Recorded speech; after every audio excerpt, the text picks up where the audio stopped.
저희들 많이 당황했습니다.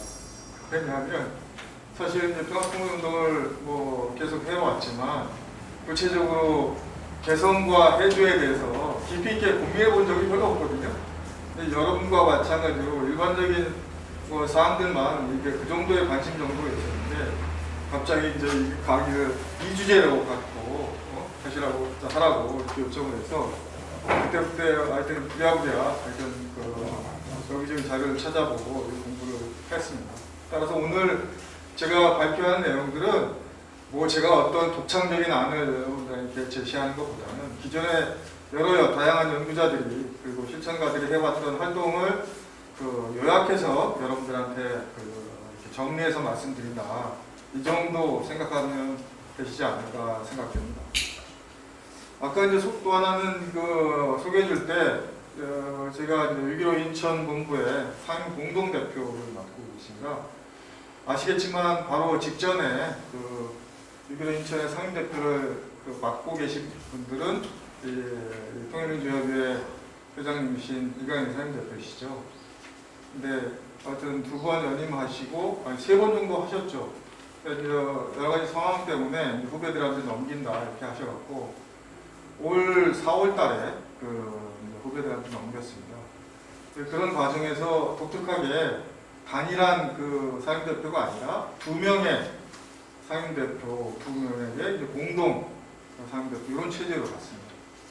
이유는 협력해서 잘해라. 왜냐하면 두 부분이 사실 그간의 활동 과정에서 서로 이견 때문에 다툼과 갈등이 있었던 것이 사실이거든요. 그러하기에 어쨌든 두 사람들이 잘해요. 손을 못 잡고 좀 잘 해나갔으면 좋겠다 하는 바람들이 실려서 상임 공동 대표 체계를 말씀드리도록 하겠습니다. 네, 준비한 PPT를 가지고 이렇게 설명을 드리도록 하겠습니다. 자료는 한글 파일로 이렇게 나눠드렸는데 그거 안 보셔도 충분히 화면만 보셔도 이해가 될 수 있을 거니까요. 이렇게 집중해서 보시면 되겠습니다. 불빛이 안 나와? 이거는? 불빛이 안 나와? 나오네? 이 그림들은 많이 보셨을 겁니다. 여기 인천이고 오늘 주제에 맞게 개성, 해주. 거의 사실상 파주가 그려지는데 사실 보통 일반적으로 이제 삼각형으로 이렇게 그려져 있습니다. 요 그림은 2007년 2차 남북정상회담 이후에 남북 공동 어뢰수역, 평화수역들이 결정된 이후에 실무협의를 진행하는 과정에 나왔던 지도입니다. 약도인데 안타깝게도 그때 당시에 이 공동 어뢰수역들을 결정했으면 정말 지금 많은 변화가 있었겠죠. 하지만 그렇게 결정하지 못하고 이견 때문에 선을 어디로 기준으로 할 것이냐, 북측은 요 정도 더 내려와서 이 경계를 삼아야 된다 이렇게 주장했고, 남측은 그간에 남측에서 계속 얘기했던 NLL을 중심으로 이렇게 안을 제출하면서 실제 사실상 당시에 공동 어뢰수역을 평화수역을 확정짓지 못했습니다. 요걸 중심으로 일단 설명을 드리고요. 또 하나 이 지도에서 나중에 잠깐 말씀드리겠지만 요게 강령군입니다. 이후에 요 해주가 바로 옆에 있죠. 해주 옆에. 또 하나는 요 부분이 바로 우리가 얘기하는 장산곳입니다. 이 백령도. 이런 어떤 지도에서 위치를 좀 확인하고 얘기를 들어주시면 좋겠습니다. 예, 비행기가 내리고 이거 초고속 열차죠. 오늘 이런 상상을 해봤으면 좋겠다는 생각이 갖고 이 글을 봤습니다. 2033년 국제선 항공기에서 내리자마자 인천공항역에서 바로 평양행 고속 열차에 온다. 이 열차의 종착지가 모스크바인 특급 열차다. 플랫폼의 안내 모니터에는 평양까지 35분, 하얼빈까지 4시간, 모스크바까지는 2일 18시간이 소요되는 내용이 표시되고 있다. 열차가 출발한 뒤 15분 후 곧 해주에 도착한다는 방송이 나오자 많은 외국인 승객들이 내릴 준비를 한다. 황현도 강령군에서 개최되는 세계 스마트팜 전시회를 향하는 참석자들이다. 강령국제 녹색 시범지대는 네덜란드를 벤치마킹하여 친환경 농생명 클러스터로 탈바꿈했고 이 지역의 스마트팜 단지는 관광 명소가 되었다. 신경의선 고속철과 고속도로가 해주를 통과하게 되면서 북한의 서해안 지역은 하루가 다르게 발전했다. 특히 인천, 해주, 개성을 잇는 삼각벨트는 중국의 홍콩, 선전, 광저우, 주장, 삼각주 지역과 함께 동북아의 대표적인 국제 경제 자유구역으로 성장했다. 경제 성장이 정점을 지난 한국은 새로운 성장 동력을 남북 협력에서 찾았다. 한반도는 유라시아 대륙과 태평양을 연결하는 교두보이자 정점으로서 매력적인 복합 물류 교통의 거점으로 변신했다. 이것이 어찌 보면 우리가 앞으로 나아가야 할 그냥 머릿속의 상상이 아니라 현실로 가져와야 할 미래가 아닌가 하는 생각을 갖고 오늘 그 말씀을 드려가도록 하겠습니다. 이것은 2018년 여의제라는 그 단체에서 내는 자기 잡지에 실린 짧은 글이었습니다. 참 인천 우리가 살고 있지만 인천에 대한 애증이 많이 갈리죠. 근데 인천이 실제로 우리 한반도에서 그리고 동북아에서 대단히 중요한 지역입니다. 우리가 역사적으로 우리 역사 선생님들 계신데 한반도에서의 패권을 차지할 때 있어서 한강유역을 누가 점령하냐? 여기에 결판냈어요. 처음에 누가 했죠? 백제가 했죠. 그 다음에 어디입니까? 고구려. 광개토당 장수왕 시대 때 이걸 고구려가 남하하면서 고구려의 용성비를 가져오게 됩니다. 다음에 어디 했죠? 네, 신라. 신라의 진흥왕 시대에 다시 고구려를 밀어내고 특히 백제가 손을 잡고 고구려를 밀어내면서 통일신과 신라의 어떤 기초가 됩니다. 또 하나 근대에 와서 우리에겐 뼈아픈 거지만 제국주의 열강의 전쟁 지역이었습니다.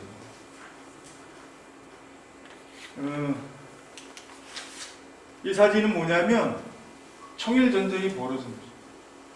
1894년 이 인천 아파트에 있는 풍도라는 곳이었다고 합니다. 풍도해전이라고 불리기도 하는데요. 어디냐면 지도 찾아보니까 영흥도하고 승봉도 약간 밑에 지금 현재의 행정구역으로 보면 안산으로 편입되어 있더라고요. 청일전쟁에서 실제로 어떻게 됐죠? 일본이 이기고 실제로 청은 조선에 대한 지배권을 사실상 박탈당하게 됩니다. 일본의 지배력이 더욱더 강화됐죠. 이거 청일전쟁에 승리했다는 그 기념으로 일본 신문에 실린 안하고 그 다음에 바로 직후에 1904년 벌어진 전쟁이 동해안이 아니라 이 제물포해전이라고도 불리기도 합니다. 러일전쟁이었죠. 러일전쟁에서 모두의 예상을 깨고 실제로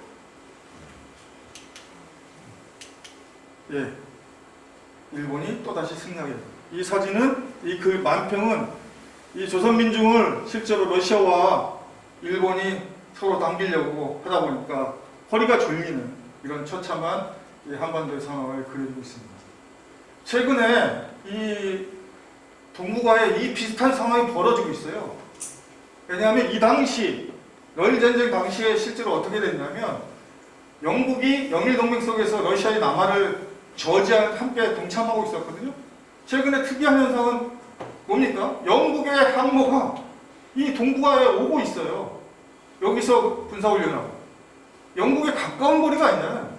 미국보다 더 먼 그 거리에 영국 놈들이 이 동북아 동해 쪽에 와서 일본과 손을 잡고 미국 놈들이 이 배후 지원 받으면서 여기서 군사훈련을 하고 있는 상황입니다. 어찌 보면 우리 20세기 초기에 한반도의 상황이 다시 재현되는 것 아닌가 하는 우려가 있습니다. 지금 전 세계에서 미국이 아프가니스탄에 빠진 이후에 가장 실제로 어떤 열전이 될 가능성이 높은 지역을 꼽으라면 첫 번째는 대만이에요.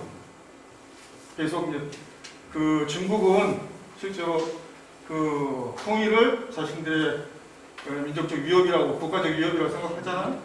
다음으로 꼽고 있는 게 한반도. 얼마 전에 미국에서 실제로 호주를 끌어내는 데서 오커스, 그 미국, 영국, 그 오스트리아 동맹들을 다시 하고 있잖아요. 그 이전에 쿼드. 왜 이런 일이 계속 벌어지는가? 19세기, 아니 20세기 초에는 러시아를 남하하는 것을 막는 것이 제국주의 열강들의 첫 번째 과제였지만 지금은 누구를 막는 겁니까?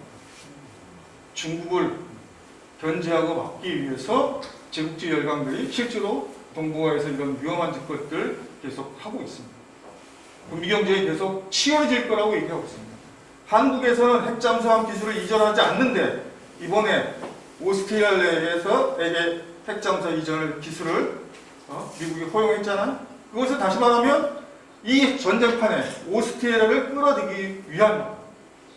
오스트리아가 단지 핵잠수함을 만들면 자기네 근해만 방어하겠습니까? 그렇지 않습니다. 대중국을 봉쇄하는데 너희들도 동참한 것을 약속받으면서 기술 이전을 했다고 판단하고 있습니다. 따라서 실제로 이 인천 앞바다의 평화는 사실 동북아의 평화이자 한반도의 평화입니다. 이런 의미를 갖고 인천에서의 어떤 통일운동이 그만큼 중요하다는 생각을 갖고 함께 해나갔으면 좋겠습니다. 이거는 뭐 예전에 김대중 문재인 정부까지 실제로 이 서해에서 벌어진 여러 가지 갈등과 대립들, 부분적인 전투들 이런 것들 보여주는 거고요. 다음으로 인천이 갖는 그런 점에서 역사적 위상에 대해서 4가지 점에서 잠깐 살펴보도록 하겠습니다. 역사적으로는 사실 여기 인천을 포함해서 강화, 교동, 여기 경기만이라고 하거든요. 이게 해주나 개경과 함께 하나의 문화권으로 이렇게 묶여 있을 뿐만 아니라 그 개경과 한양을 방어하는 전략적 요충지였고 어떤 세계와 교류하는 그 관문 역할을 했어요. 우리 강화 앞에 예전에 뭐가 있었죠? 고려시대, 경난도. 예전에 국사 시간에 세계 시간에 배운 적이 있겠지만 아라비아 상인들까지도 왔다 갔다 하는 이런 기록들이 남아있을 정도로 그런 관문 역할을 했던 곳이기도 합니다.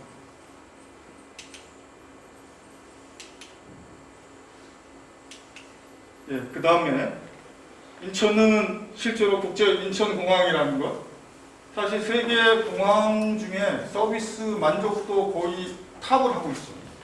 그리고 화물 물동량도 넘버 3 안에 들 정도로 엄청나게 그 위상이 높아져 있습니다.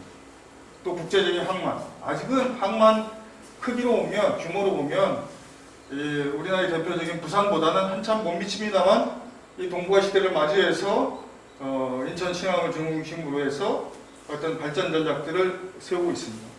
또 하나는 남한체도의 어떤 경제자의 구역을 가지고 있고요. 아울러서 황해권, 이 중심지로 발전할 수 있는 유리한 지정학적 위치를 갖고 있죠.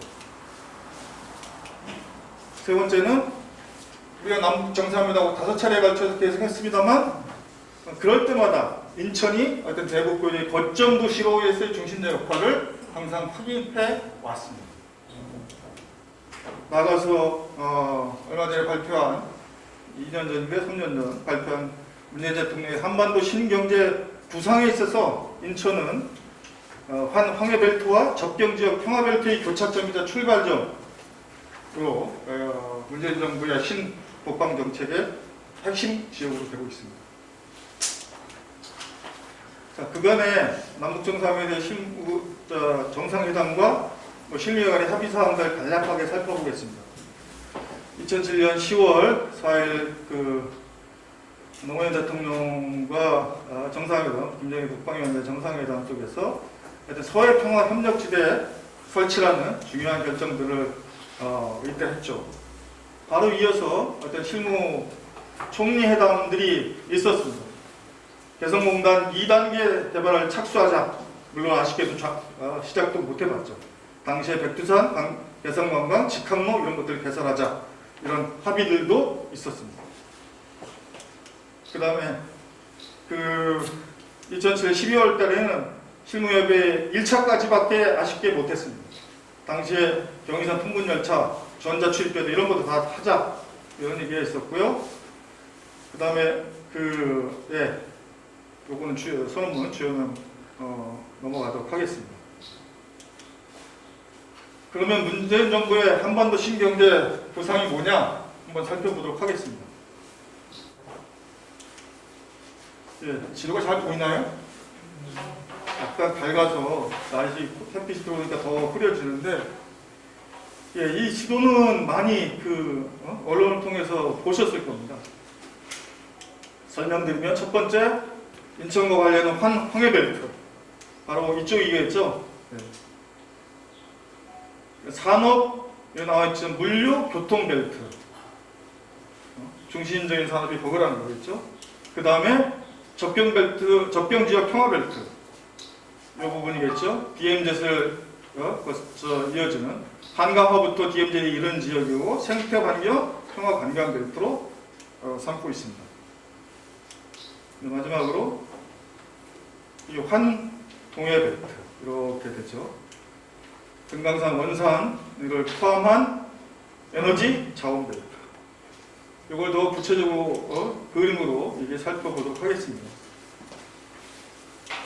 예, 요 그림으로 보면 이게 환황해 경제권, 동부와 삼성 경제권, 북경 선진 경제권, 여기 창강 경제권, 이것이 하나로 한반도 하나로 묶이는 이렇게 일들입니다. 북방으로는 대륙 경제권이 러시아하고도 연결되어 있죠. 한동해 경제권은 일본하고 하나의 경제 벨트로 묶이는 이런 거대한 원대한 경제 구성입니다. 이 경제과는 단순하게 뭐 구체로 설명 안 드려도 여러분께서 충분히 이해하시겠습니다. 한황해 경제권은 인구가 5억 명가량 이 포괄하는 경제 단위다 이렇게 보이고요. 동해 경제권 같은 경우도 1억 4천 명.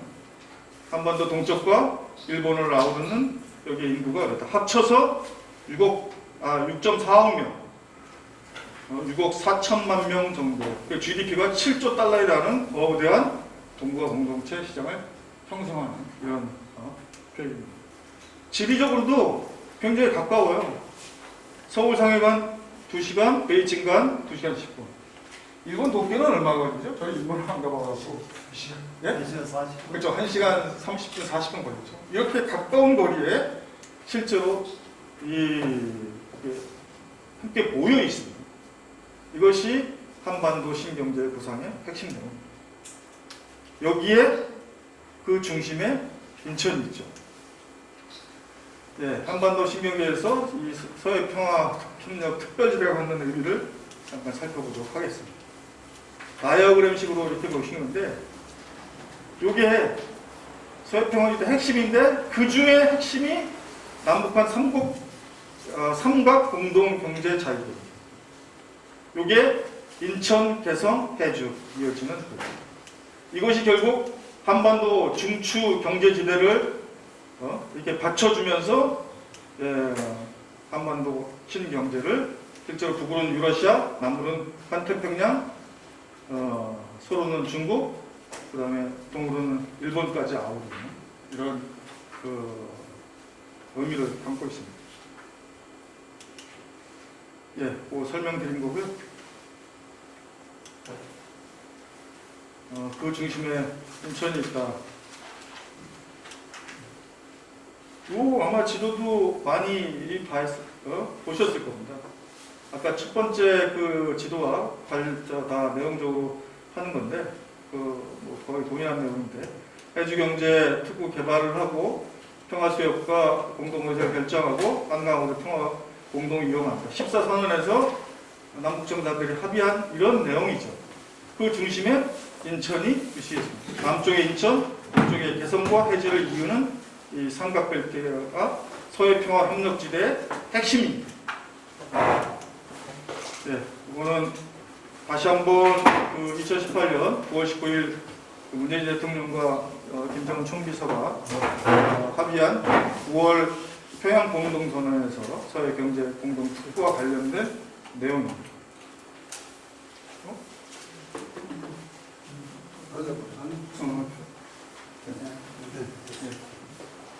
그러면 서해안 삼각 산업벨트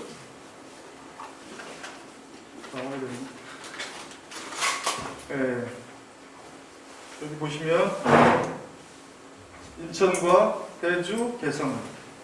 인천은 물류금융 연구 중심 단지고 해주는 물류와 제주, 개성은 제주와 관광.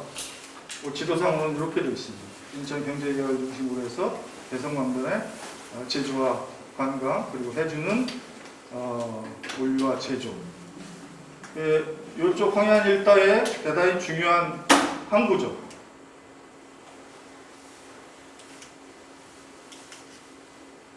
그러면 해주와 개성에 대해서 살펴보겠는데, 먼저 해주에 대해서 살펴보겠습니다. 이 해주는 이렇게 들어가는 곳에 있어요. 강릉이 여기고, 아까 이제 장사하는 곳이 여기라고 이렇게 말씀드렸죠. 북에서는 해주보다는 강릉을 실제로 이 특구로 결정해서 이제 발전시키는 전략을 하고 있습니다. 왜 그런가 살펴보면, 나중에 개성 설명될 때 말씀드리겠지만, 해주는 군사적으로 굉장히 중요한 도시입니다. 그 북에 그 서해안 함대 사령부가 있는 곳이 해주입니다. 그래서 쉽게 여기를 대외적으로 노출시키는 것에 대해서 부담감들을 갖고 있는 것 같습니다. 이건 해주에 그 각 우리로 오면 모르겠는데 부 정도 동 이런 그 각도고요. 여기 설명드리겠지만 처음 김우중 회장이 김일성 주석과 만났을 때 92년 그 200만 평의 규모의 경공 단지 조성을 합의했다고 합니다. 이거는 한참 오래돼서 다들 기억에 없는 것 같아요. 다시 한번 그 확인하는 내용이고요. 현대그룹에서 처음에 그 서해안 공단을 조성할 때 그 정주영 회장의 자서전에도 나와 있는 내용입니다. 처음에 해주를 달라고 그랬더니 그 김정일 국방위원장이 개성으로 하라. 이 개성으로 한 것에 갖고 있는 가장 큰 효과는 여기에 가장 그 남북 간의 그 접경 그 지역에 그 사당이 배치되어 있었어요. 이 사당을 한참 뒤로 거의 해주 인간방으로 이게 뺐던, 그러니까 긴장이 그만큼 완화되는 부수적인 효과를 가질 수 있었던 거죠. 요 해수에 대한 개괄적 설명들, 뭐 거리적으로는 어떻다라는 건 뭐 잘 아실 거고 가깝고, 행정구역상 뭐 넓이나 인구는 그렇게 생각보다 많지 않더라고요. 한 30만 정도. 그리고 이 해주가 북의 곡창지대 중에 하나입니다. 북은 뭐 산악지역이 위로 올수록 많죠. 서해안 쪽에 그나마 평야지대가 있어서 그 농산물이나 이런 것들을 하는데, 특히 해주 쪽이 그 북의 대표적인 그 곡창지대이자 근교 농업이 발달한 지역입니다. 공업에서는 시멘트가 아주 대표적인 이 산업이더라고요. 항만으로서는 조수간만의 차이가 있어서 그 6,000톤 미만의 선박을 접안할 수 없는 현실적인 어려움들이 있는 것 같아요. 앞으로 남북 협력이 되면 해주항을 개발하는 데 있어서 남쪽의 적극적인 역할이 기대되는 지역이기도 합니다. 예, 아까 말씀드린 강령. 요게 그 강령은 국제 녹색 시범지구로 북에서 2013년 결정했습니다.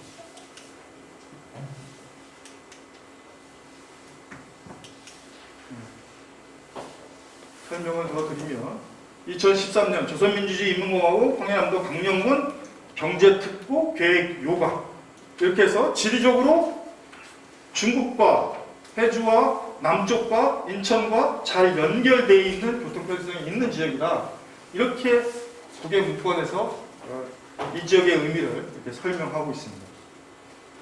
아울러서 2014년 녹색개발구로 지정 발표에서 어떤 국제 기업들과 특히 중국 기업들과 개발 계획서를 체결하고 이렇게 생태환경 중심으로 국제 관광지역으로 조정해서 발표한 바가 있는 지역입니다. 이건 역시 우리가 유념해서 북과의 어떤 교류와 협력 과정에서 북의 이런 입장을 잘 반영해서 발전시켜야 할 필요가 있겠죠. 네, 다음으로 개성 살펴보겠습니다. 지금 개성 예전에 그 처음 발표될 때 몇만 평인지 기억하시는 분 있어요? 정주영 회장과 이렇게 합의할 때 2천만 평. 근데 현재 지금 개성공단이 몇만 평일까요? 예? 네, 100만 평. 고작 100만 평. 일단 이때 진짜 북에서 얘기하는 천리마 만리마 속도로 정말 비약적으로 얘기했으면 우리가 요새 이제 중국과 미국과의 갈등에서 디커플링 얘기 나오잖아요. 커플링이라는 게 결합되어 있다는 거거든요. 결합되어 있는 것을 그러니까 세계 제조업 산업 구조 사슬이 이게 다 미국과 중국과 결합되어 있는데 이걸 다시 풀겠다 이런 거거든요. 그게 만만치 않다는 것이 작품의 현실입니다. 미국이 그걸 이렇게 풀려고 애를 써도 이미 상당적으로 깊숙이 결합되어 있어서 그걸 푸는 게 그렇게 바이든의 행정부의 4년 임기 동안에 가능한 일이 아니다라는 진단이 나오는 것처럼 만약 개성공단이 최소한 2, 3단계까지 진행됐더라면 박근혜나 그 할아버지라도 그것을 다시 저런 식으로 차단하고 봉쇄할 수 있는 이런 짓거리 하기 쉽지 않았죠. 남쪽 경제와 깊숙이 연결되어 있었습니다. 그런데 이런 아쉬움이 많은 이런 개성공단 다시 애초에 약속대로 이것을 급속도로 발전시켜야 할 책무가 우리에게 있다고 보여집니다. 여기 나와 있죠. 총 면적이 공단 지역은 전부 이제 800만 평인데 지금 100만 평인데 배우단지 1200만 평을 하기로 돼 있었습니다. 개성공단을 볼 때마다 좀 생각할 때마다 그 안타까움이 더 커지죠. 문재인 정부에서 계속 금강산 관광이나 개성공단을 열었어야 되는 거 아니야. 그렇잖아요. 2019년 1월 1일 신년사에서 김정은 총비서가 당시에 조건 없이 무조건 열겠다. 당시에 제재나 이런 거 상관없이 그 얘기는 금강산 관광관에서 거의 공짜로도 할 수 있다. 이런 얘기였습니다. 아무런 조건과 대가 없이 열겠다고 했음에도 불구하고 사실 문재인 정부가 단 하나도 이명박 박근혜 정부에서 했던 못된 조치를 다시 원위치로 돌리지 못한 안타까움이 있습니다. 뭐 개성의 사례 요 간단히 개발적인 내용들은 그냥 지나가고요. 예, 개성 이 정치적 의미들 잠깐 살펴보도록 하겠습니다. 여기 지도인데요. 영문으로 되어 있는데 이게 개성이고 이게 서울입니다. 여기 인천이 어딘가요? 예, 여기가 인천포트 여기입니다. 예. 이게 20km 반경이고 60km 반경 안에 이렇게 포괄되어 있습니다. 이 개성공단이 갖는 정치적 의미는요. 그렇죠? 우리 개경이 도읍이 된 게 고려시대 500년이었다고 합니다. 당시에 이 국제적인 무역의 당시에 경남도에 대해서 가장 성행했던 그 시대죠. 역사적으로 보면 서울, 평양, 개성 이 세 곳이 그렇죠. 한 나라의 수도였던 이런 시대죠. 지리적으로 가운데 있고요. 근데 여기 이제 그 박관진 선생께서 통일운동가죠. 지금 미국에 계시고 선을 넘어 생각한다서 이런 말씀을 하셨습니다. 통일이 되면 한반도의 수도는 개성일 가능성이 유력하다. 그 대표적인 예로 실제로 이제 유럽연합본부가 베를린, 그 독일의 베를린이나 그 프랑스의 파리가 아니라 이 어디죠? 브뤼셀에 예를 들어 브뤼셀에 자리 잡게 되는 이유는 서로 그렇지 않아요. 양쪽은 자기 자존심이 있으니까 그렇게 못할 거 아니에요. 그러니까 중간지대인 그들은 브뤼셀에 자리 잡고 마찬가지로 아마 남북이 국가연합이나 남북연합이나 어떤 형태로든지 그 통일국가를 만든다면 그 수도는 정치적인 의미로 개성이 될 가능성이 높다 이렇게 전망하셨는데 그런 정도로 개성은 경제적인 뿐만 아니라 정치적으로 굉장히 중요한 의미를 담고 있는 지역이기도 합니다. 그러면 과연 앞서 설명드린 대로 그 한반도 신경제지대에서 그리고 한반도 그 전체를 발전시킬 때 중요 지역으로 서해안 삼각별도 성공할 수 있을까? 이걸 그 한번 생각해보는 시간을 갖겠습니다. 우리가 이제 우리 내부의 어떤 의지만이 아니라 그럼 다국에 이런 사례는 없는가? 몇 가지 이런 트윈시스터라는 사례가 있는데 그 중에 홍콩 심천 사례입니다. 예를 들어서 지금 생각해 보셔요. 미국과 미국과 멕시코는 그 접경 지역을 중심으로 옛날 91년인가요? 나프타 북미 자유협정이 체결되면서 공장이 그 근처에 그 접경 지구를 둘러싸고 그 멕시코의 저임 노동을 활용한 그 공장지대가 아주 비약적으로 만들어졌습니다. 오늘날 멕시코가 자동차 산업에서도 한국 이상으로 생산 대수가 굉장히 많아요. 그것은 바로 이런 효과였거든요. 이 홍천 심천시티는 지금은 홍콩이 이제 중국에 반환돼서 중국 영토가 됐습니다. 당시까지는 아직 영국 명이었죠. 그런 점에서 자본주의와 사회주의 간의 협력이 성공한 모델 케이스로 이렇게 볼 수 있습니다. 지도로 보시면 이게 홍콩이고요. 이게 심천입니다. 네. 마카오는 여기입니다. 마카오. 이게 광주라고 있죠. 이게 중산 이름이 뭐죠? 뭐라고? 우리나라 이 중국이 개혁개방을 시작하면서 자본주의와 사회주의 체제 간의 협력이 성공한 겁니다. 1980년 홍콩과 인접한 광동 심천 주해지역이라는 게 한문도 이제 주해인데 이게 이제 마카오 지역입니다. 아까 그 지도상에 본 것처럼 경제특구를 지정하여 수출기자하고 개혁개방 실험을 수행했다. 중국은 1978년 그 이전에 우리가 잘 아시겠지만 다들 연배가 있으시니까 중국의 문화혁명 속에서 나라가 상당히 피폐해졌죠. 그 이후에 사실 어려워지면 등소평이 실각했다가 다시 복권하면서 78년 11기 제3준 그 중전회의라고 해요. 중국의 대표적인 중국 공산당의 핵심적인 의결이죠. 거기서 이 개혁 개방을 선언합니다. 이전과 다른 일정 시장에서의 자본주의 시장들을 도입하는 이런 결정을 하게 됩니다. 아울러서 2년 후 80년부터 본격적으로 등소평 중심으로 개혁 개방을 하는데 그러니까 시범 지구가 바로 여기 홍콩 심천 지역입니다. 여기 뭐 몇 가지 나와 있는데 80년 8월 26일 날 광동성 경제특구 조례를 제정해서 하여튼 시작했다. 등소평은 심천 경제 성공을 발판 후 중국 전역으로 확산의 전략을 세웠다. 이게 지금 오늘 중국이 그 세계 넘버원이었던 그 미국을 넘볼 수 있는 그런 경제력으로 성장한 첫 시작이었습니다. 따라서 이런 것을 볼 때 이 서해 경제 특구는 남북한 경제 통합의 실험장으로서 유용할 수 있다는 사례를 이렇게 보여주고 있습니다. 아울러서 이것은 서해평화 협력 특별지대는 한반도 경제권의 어떤 중추 거점으로 이렇게 발전돼야 할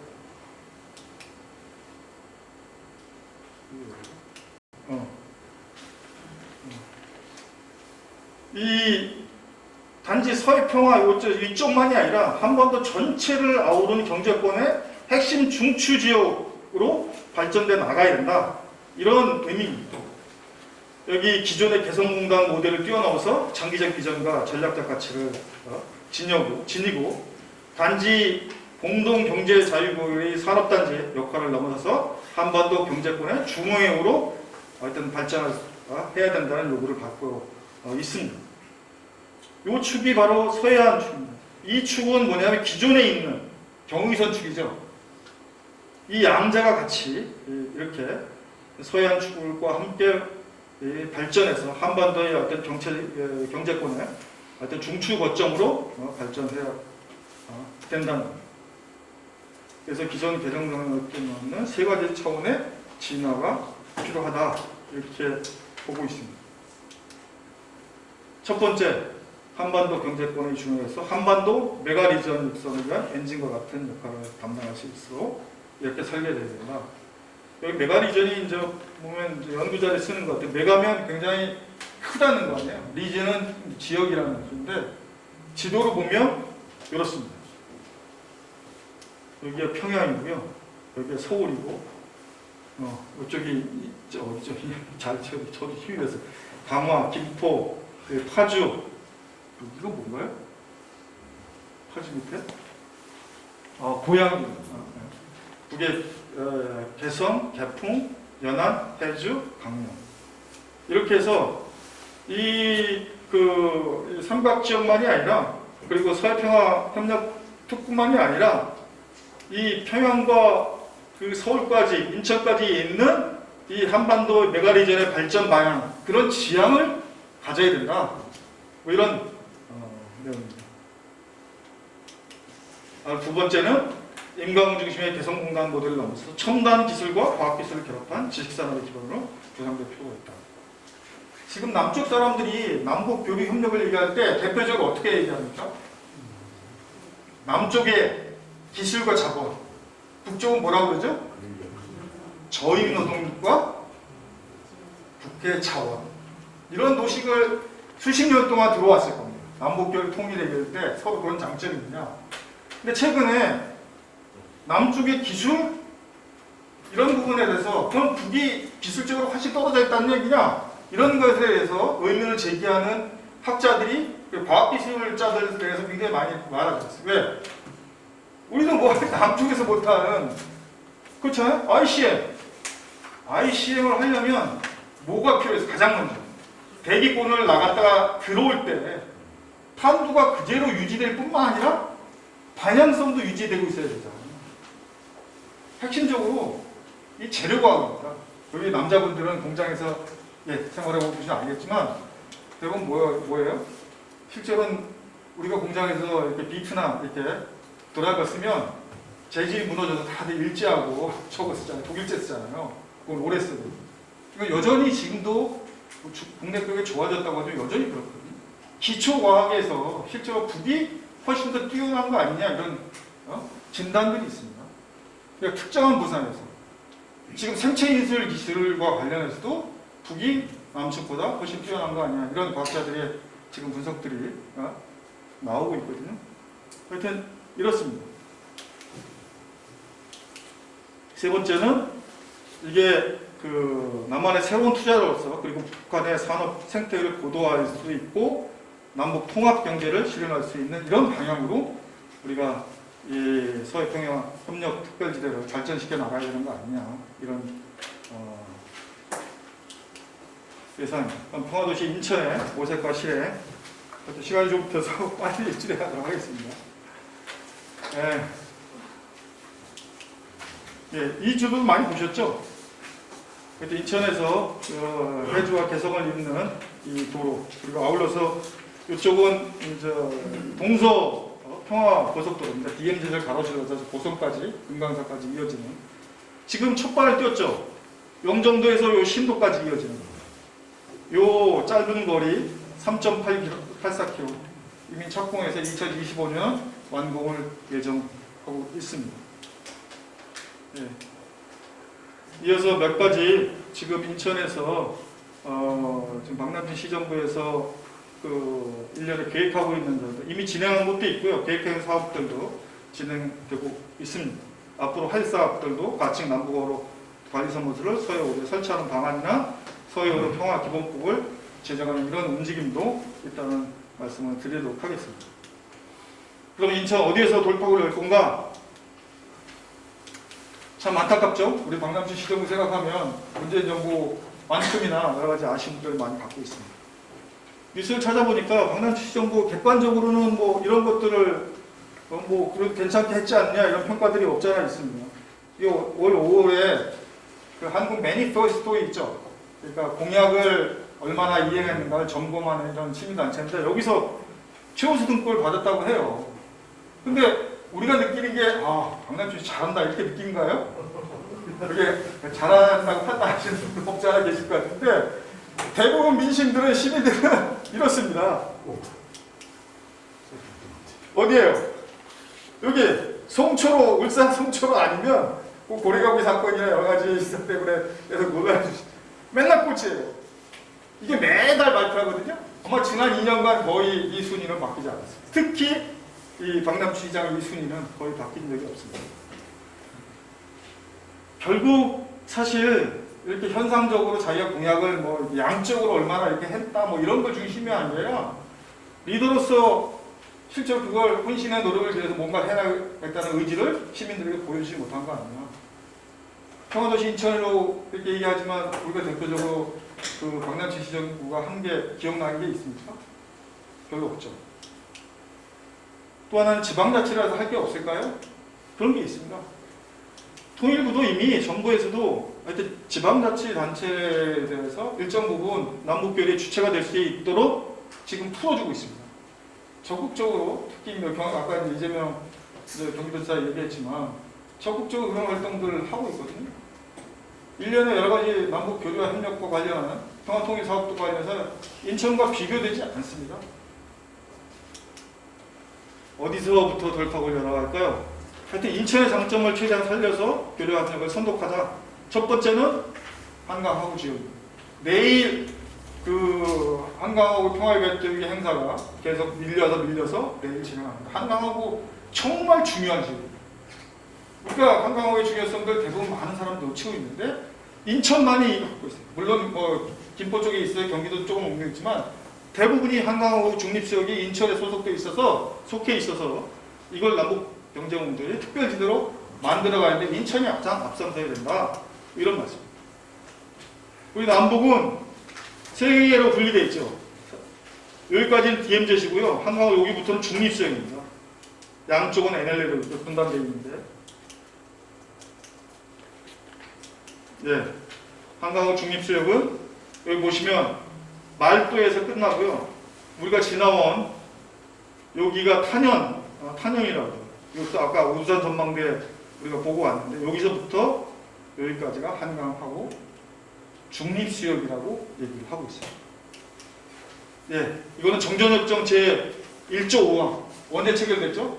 전쟁이 끝나고 53년 7월에 여기에 남북 민간 선박이 자유롭게 항해할 수 있도록 명시하고 있습니다. 여기는 초소도 없어요.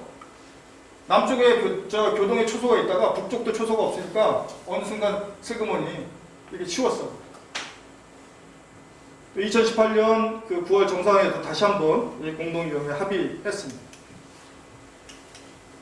예, 남북이 시범적으로 경제공동체를 운영에 가장 적합한 것이 바로 여기 아닌가 생각됩니다. 예. 하여튼 이것을 위해서 단계적인 노력들이 필요하지 않냐. 첫 번째는 그러니까 북과 뭐 장장을 하지 못하더라도 우리가 할 수 있는 것 이런 것부터 선제적으로 해나가자는 얘기입니다. 한강호 예토고, 조강포고, 강정포고, 마군포고를 복원한 사업 인천시가 독자적으로 할 수 있다. 이런 거 하자. 어디냐 하면요. 지도상 여기 어디신지 아시죠? 임진강 시작 때 우리가 지나온 곳입니다. 이게 여기 한강이고 합류돼서 이렇게 서해안을 빠져나가죠. 여기 강령포, 조강포, 마군포 이런 것들 다시 복원하자. 여기에 당연히 두 번째로 나와야 할 게 철조망도 치우자. 우리가 오면 내내 철조망이 서 있지 않습니까? 그 철조망 걷어내야 되지 않겠나. 아울러서 한강하고 백길열기와 평화의 섬 개발 계획들을 우리가 하자. 그 점에서 교동이 개성과 또 다른 남북 교류와 협력을 할 수 있는 그런 지대로 이렇게 구상하고 있습니다. 또 하나는 제재로부터 상대적으로 자유로운 관광을 중심으로 하자. 첫째 철도를 이용한 관광이고요. 개성에 그다음에 인천에 황해남도 연안에 이런 관광지가 있다는 거 잠깐 말씀드리고 아울러서 백령도 등을 포함해서 하여튼 북도 이제 강령을 녹색지구로 했기 때문에 이와 관련해서 어쨌든 관광벨트로 발전시켜 나가다. 아울러서 비무장지대 역시 그 세계평화구역 광장으로 만들어서 어떤 새로운 관광지역으로 이렇게 만들어갈 수 있지 않느냐. 이런 제안입니다. 그 다음에 바닷길을 복원해서 물류와 관광을 동시에 하자. 이 중국의 텐진이라고 아시죠? 텐진이 인천하고도 자매교련이 되어 있고 이 북의 남포, 평양 앞에, 대만 앞에 남포시하고도 자매교련이 되어 있어요. 그래서 텐진을 앞세우면 인천과 남포와 텐진이 함께 발전할 수 있는 구상들을 만들어갈 수 있다. 이런 취지입니다. 남포는 이미 남북교류를 해본 경험들이 있어요. 2002년부터 11년까지 이렇게 화물 운송의 경험들이 있습니다. 이걸 적극적으로 다시 한번 활용하면 조기에 일정 부분 남북관계 동맹이 개선되면 급속히 발전시킬 수 있는 여지가 큰 거 아니냐. 관광도 물뿐만 아니라 관광도 발전시킬 수 있는 기회가 된다. 아울러서 하늘길, 평양 금강산, 백두산.